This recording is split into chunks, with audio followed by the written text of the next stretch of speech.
यह कहानी मुझे मेरी माँ ने सुनाई थी।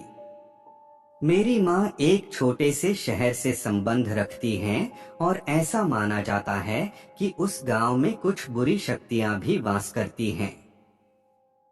ऐसी ही एक बुरी आत्मा से सामना हुआ मेरे नाना जी का। वह चुड़ैल थी, खुले बालों और सफेद भयानक चेहरे वाली चुड़ैल।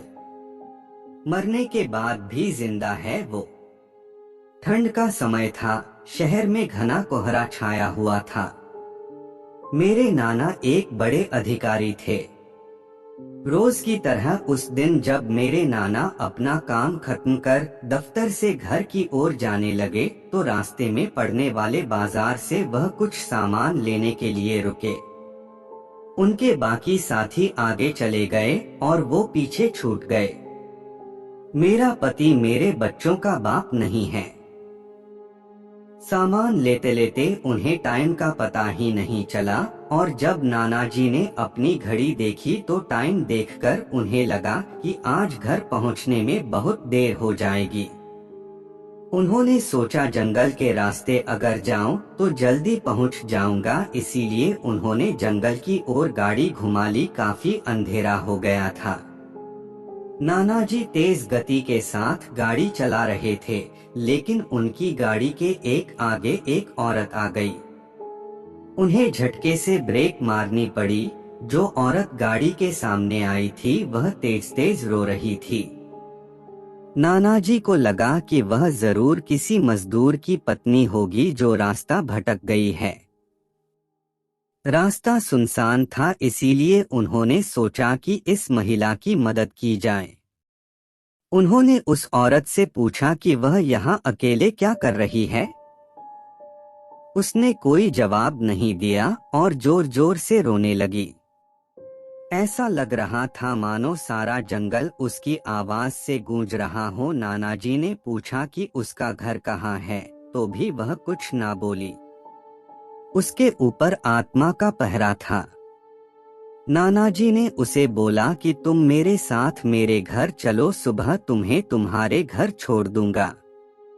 वह नाना जी के साथ चलने के लिए तैयार हो गई और गाड़ी के पीछे वाली सीट पर बैठ गई।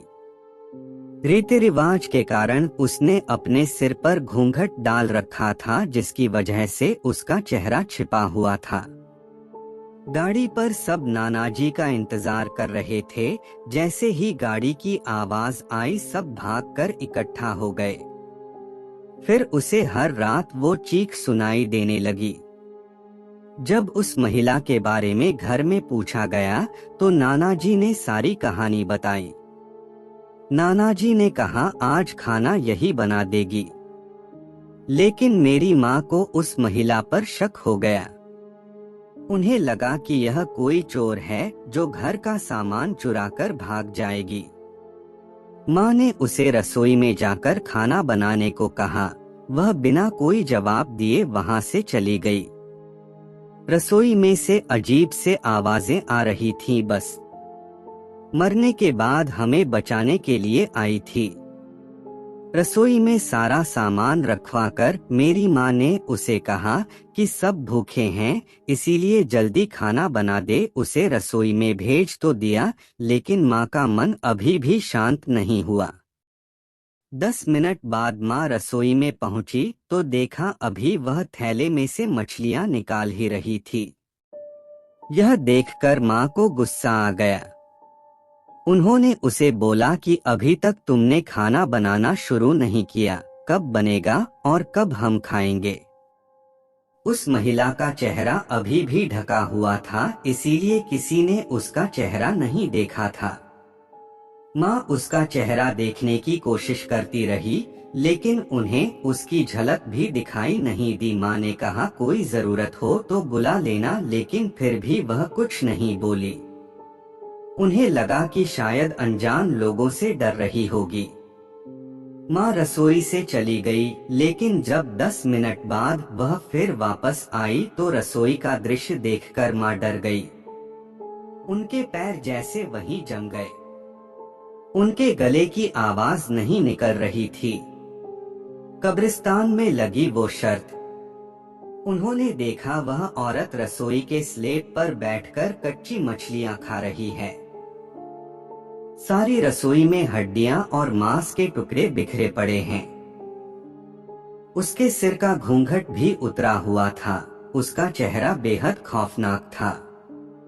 बाल बहुत बड़े और नाखून एकदम काले। वह मछलियां खाने में मगन थी, इसीलिए उसका ध्यान मां पर नहीं गया। मां भी चिल्लाई नहीं कि कहीं वह और ज्यादा खतरनाक न हो जाए। मां ने एक थाल उठाया और वह चूल्हे में से जलता हुआ कोयला उठाकर उसकी तरफ दौड़ी। उसे आज भी वह औरत दिखाई देती है। कोयला उस चुड़ैल पर फेंक दिया। आग की जलन की वजह से वह डायन तेज तेज आवाजें निकालने लगी। उसकी आवाज सुनकर सारा घर इकट्ठा हो गया। उसे आग दिखाकर घर से बाहर निकाला गया। उसकी आवाज इतनी तेज थी कि आसपास के लोगों का भी बाहर जमावड़ा लग गया। वह डायन लोगों की भीड़ को हटाते हुए जंगल की तरफ दौड़ी। सारे लोग डर के मारे कांप रहे थे और मेरी माँ की हिम्मत की दाद भी दे रहे थे कि अगर उन्होंने सही समय पर कोयले से उस डायन को भगाया नहीं होता तो ना जाने क्या हो जाता।